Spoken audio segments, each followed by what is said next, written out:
Assalamualaikum warahmatullahi wabarakatuh. Di sini kita akan membahas mengenai amalkan sunnah Nabi. Di sini tertera mengenai menu, pengertian, hadis, kesimpulan, serta kuis. Menu di sini adalah perkenalan dari saya. Perkenalkan, nama saya Uli Sarah dengan NIM 0104202010, jurusan Manajemen Dakwah dengan dosen pengampu Haji Muhammad Iqbal Abdul Muin, LCMA, Fakultas Dakwah dan Komunikasi.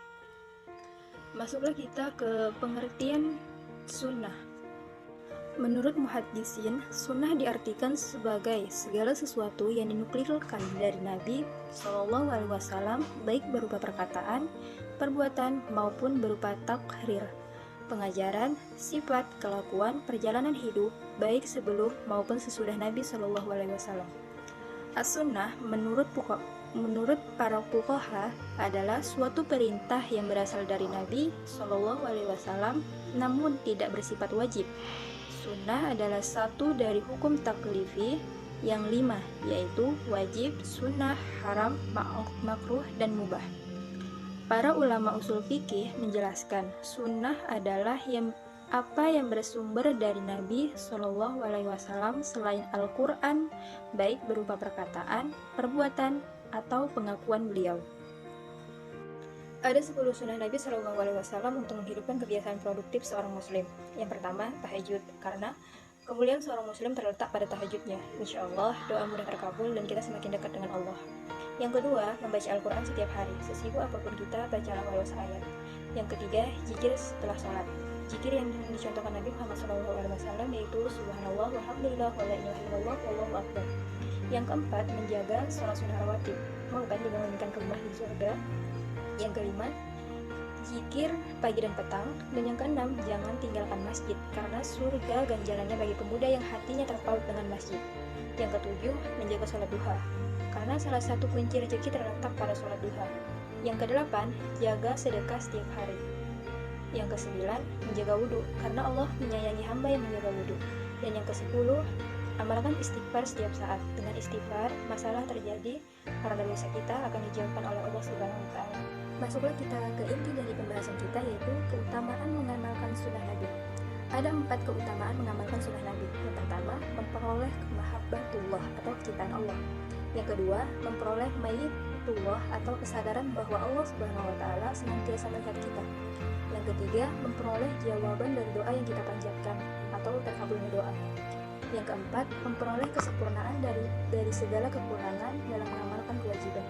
Ada 2 hadis mengenai keutamaan mengamalkan sunnah Nabi. Yang pertama dari Amr bin Auf binti Jais al-Muzani radhiyallahu anhu, Rasulullah Shallallahu Alaihi Wasallam bersabda, "Man ahya sunnata min sunnati fa'amila bihan nas, kana lahu mithlu ajri man 'amila biha la yanqusu min ujurihim syai'an." Yang artinya, barang siapa yang menghidupkan satu sunnah dari sunnah-sunnahku kemudian diamalkan oleh manusia, maka dia akan mendapatkan pahala seperti pahala orang-orang yang mengamalkannya, dengan tidak mengurangi pahala mereka sedikit pun. Hadis yang agung ini menunjukkan keutamaan besar bagi orang yang menghidupkan sunnah Rasulullah SAW, terlebih lagi sunnah yang telah ditinggalkan kebanyakan orang.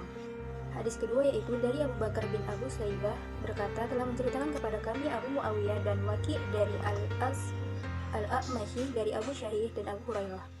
Hadatsana Abu Bakar ibnu Abi Saibata hadatsana Abu Muawiyah wa Waqi'u an A'mashi an Abi Shalih an Abi Hurairah qala qala Rasulullah sallallahu alaihi wasallam, man ata'ani faqad ata'a Allah wa man 'asani faqad 'asa Allah. Yang artinya, telah menceritakan kepada kami Abu Bakar bin Abu Saibah berkata, telah menceritakan kepada kami Abu Muawiyah dan Waki dari Al-A'mashi dari Abu Salih dari Abu Hurairah, yang berkata, Rasulullah Shallallahu Alaihi Wasallam bersabda, barang siapa menaatiku maka ia telah taat kepada Allah, dan barang siapa durhaka kepadaku maka ia telah durhaka kepada Allah. Masuklah kita ke kesimpulan dari pembahasan kita, yaitu para ulama usul fikih menjelaskan sunnah adalah apa yang bersumber dari Nabi Shallallahu Alaihi Wasallam selain Al-Quran, baik berupa perkataan, perbuatan, atau pengakuan beliau. Sunnah Nabi Shallallahu Alaihi Wasallam untuk menghidupkan kebiasaan produktif seorang muslim. Yang pertama, tahajud. Yang kedua, membaca Al-Quran setiap hari. Dan yang ketiga, zikir setelah sholat. Keutamaan mengamalkan sunnah Nabi. Yang pertama, memperoleh mahabbatullah atau kecintaan Allah. Yang kedua, memperoleh mayitullah atau kesadaran bahwa Allah Subhanahu wa taala senantiasa melihat kita. Yang ketiga, memperoleh jawaban dari doa yang kita panjatkan. Yang keempat, memperoleh kesempurnaan dari segala kekurangan dalam mengamalkan kewajiban. Baik, masuklah kita ke kuis. Jadi di sini ada 3 kuis mengenai keutamaan mengamalkan sunnah Nabi. Soal pertama yaitu, sunnah diartikan sebagai segala sesuatu yang dinukilkan dari Nabi Shallallahu Alaihi Wasallam, baik berupa perkataan, perbuatan, maupun berupa takrir, pengajaran, sifat, kelakuan, perjalanan hidup baik sebelum maupun sesudah Nabi Shallallahu Alaihi Wasallam.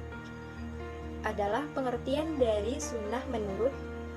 Di sini ada pilihannya, yaitu yang A menurut fuqaha, yang B menurut Abu Hurairah, yang C menurut Abu Bakar, dan yang D menurut muhaddisin. Apa ya jawabannya kira-kira? Coba kita yang pilih yang C.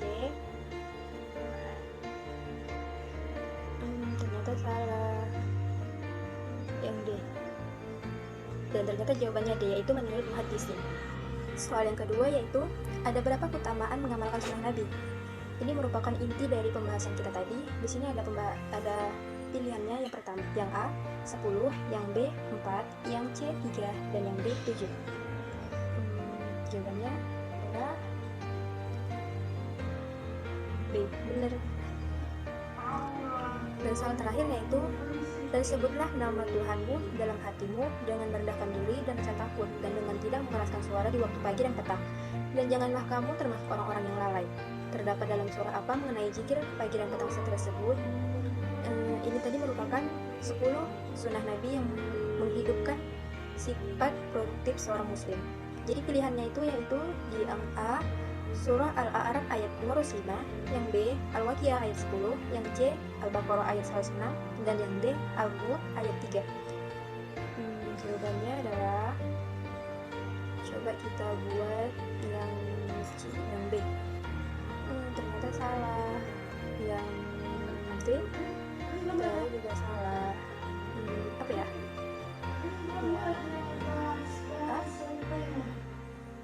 Betul. Jadi jawabannya itu adalah A, Al-A'raf ayat 205. Baiklah, mungkin itu saja yang dapat saya sampaikan mengenai keutamaan mengamalkan sunnah Nabi. Kurang lebihnya saya mohon maaf dan semoga bermanfaat, dan kepada Allah saya mohon ampun. Saya akhiri, wabillahi taufiq wal hidayah. Wassalamualaikum warahmatullahi wabarakatuh.